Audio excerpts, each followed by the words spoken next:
I'm so sorry. I told you that I'm so confident. Eto, wait. And I need you, and I miss you. Boo, you whore. Get away from her, you bitch!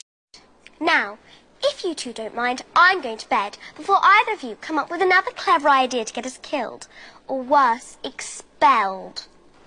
Bitch, you gonna step on my fucking toe, bitch, with them fucking cowgirl fucking boots, bitch, disgusting. Walang sayo, Nicole. Akin lang ang asawa ko. Sana umiwas ka na lang, maiintindihan ko ba yun? Pero bang sinota mo ako eh. This bitch called me ugly. I said, bitch, where? She said, under all that makeup. I said, bitch, where? Ako pa rin. Ako na lang. Ako na lang ulit. Oh my God, Becky, look at her butt. Diyan mag-isa lang. Walang boyfriend, walang asawa, walang kamag-anak. O, isa na lang, larga na. Oo na, ako na. Ako na ang mag-isa. Naniniwala na ako sa forever, magmula nung nakilala kita. Hoy, babaeng sinungaling, walang hiya kang malandi kang haliparot ka.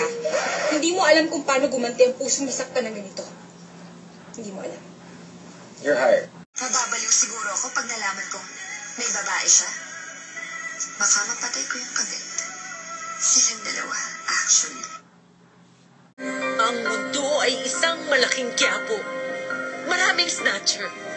Maaagawan ka, lumabang ka. Gagawin ninyo if the only man that you love is unfortunately married. I'm not going to give up without putting up a goddamn fight! Kanina talaga, as an excited mother, ano talaga, 6:45 na gising ako. Eh, walang alarm, walang anything, tumayo talaga ako.